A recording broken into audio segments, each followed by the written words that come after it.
Sejarah perkembangan komputer. Generasi pertama dimulai pada tahun 1941 sampai 1959. Pada Perang Dunia II, komputer mulai dikembangkan oleh negara-negara yang terkait untuk kebutuhan perang. Jerman adalah negara pelopor yang berpengaruh dalam perkembangan komputer tersebut. Melalui salah satu insinyurnya yang bernama Konrad Zuse, pada tahun 1941, Jerman berhasil menciptakan sebuah komputer bernama Z3. Komputer tersebut berfungsi untuk merancang pesawat terbang dan peluru kendali. Tidak ingin kalah dengan rivalnya, Sekutu Inggris pada tahun 1943 juga berhasil membuat komputer yang dibuat khusus untuk bisa memecahkan kode rahasia yang digunakan Jerman. Komputer ini diberi nama Colossus. Baru kemudian, pada tahun 1946, seorang ilmuwan Amerika Serikat berhasil membuat komputer yang bisa digunakan untuk semua hal serbaguna, yang diberi nama ENIAC atau Electronic Numerical Integrator and Computer. Komputer ini merupakan komputer yang besar dan memakan banyak tempat, karena terdiri dari 18.000 tabung vakum, 70.000 resistor, 10.000 kapasitor, 75.000 saklar, dan 5 juta titik solder yang beratnya mencapai 30 ton. Komputer ENIAC inilah yang disebut sebagai komputer generasi pertama. Generasi kedua dimulai pada tahun 1959 sampai 1965. Komputer pada tahun 1960-an dikembangkan dengan transistor yang memiliki daya listrik dan ukuran lebih kecil. Bahasa mesin pada komputer menggunakan bahasa assembly.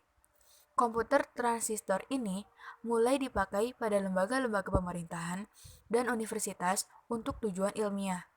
Kemampuan dari komputer ini dinilai lebih cepat dan dapat melakukan pembagian informasi secara real-time. Komputer pada generasi kedua ini cukup laris di pasaran, walaupun harganya tergolong mahal. Selanjutnya, komputer generasi kedua dipakai di dunia industri dan kesehatan, karena handal dalam hal mencetak data, menghitung gaji, dan mendesain produk. Generasi ketiga dimulai pada tahun 1965 sampai 1971. Komputer pada generasi kedua yang menggunakan transistor memang telah membuat ukurannya menjadi kecil dan memiliki daya yang lebih hemat.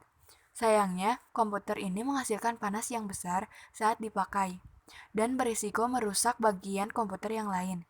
Hingga akhirnya pada tahun 1958 ada ilmuwan dari Amerika Serikat yang bernama Jack Kilby yang berhasil menemukan solusi dari masalah transistor tersebut, yaitu dengan memanfaatkan Integrated Circuit atau IC yang dikombinasikan dengan 3 komponen elektronik dalam piringan silikon kecil yang dibuat dari pasir kuarsa.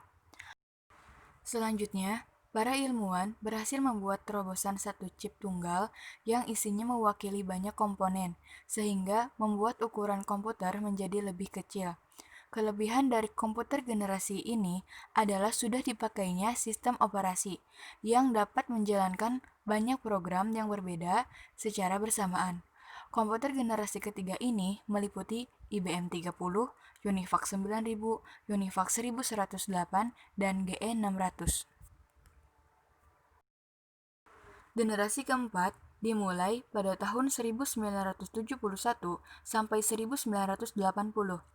Pada generasi keempat, banyak perusahaan-perusahaan yang berhasil bermanuver dengan menggunakan chip tunggal yang menampung ribuan komponen komputer dengan menggunakan teknologi LSI atau Large Scale Integration. Selanjutnya, chip ini bertransformasi menjadi VLSI atau Very Large Scale Integration, yaitu chip yang berisi ratusan ribu IC yang pada akhirnya tercipta komputer mikro. Pada tahun 1947, perusahaan Intel mengenalkan mikrokomputer 4 bit. Komputer pada generasi keempat ini memakai chip yang berisi 230 transistor yang menjalankan 60.000 operasi dalam hitungan detik. Lalu pada tahun 1972 muncullah mikrokomputer 8 bit yang juga merupakan rancangan Intel. Ciri khas dari komputer di generasi keempat adalah mulai digunakannya green color dan memakai Microsoft Basic untuk bahasa pemrogramannya, serta CP/M untuk sistem kontrol operasinya. Generasi kelima, sekarang dan masa yang akan datang. Komputer pada generasi kelima sudah mulai menggunakan standar PC. Perusahaan yang dianggap ahlinya dalam pengembangan komputer ini adalah Intel dan Microsoft. Bahkan, Microsoft resmi menjadi standar internasional untuk software dan hardware komputer.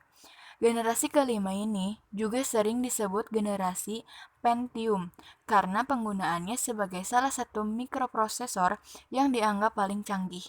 Komputer pada generasi ini juga mempunyai jutaan warna dengan resolusi yang sangat tajam. Selain itu, pada masa ini mulai berkembang komputer bergerak seperti laptop. Selanjutnya, saat ini masih dilakukan tahap untuk merealisasikan komputer generasi masa depan yang dilengkapi dengan artificial intelligence atau kecerdasan buatan. Tujuannya adalah untuk bisa mewujudkan suatu perangkat komputer yang mampu melakukan komunikasi dengan manusia, mampu menggunakan input visual, dan belajar dari pengalaman pribadi. Itulah sejarah perkembangan komputer. Semoga informasi yang telah disampaikan dapat bermanfaat. Sampai jumpa.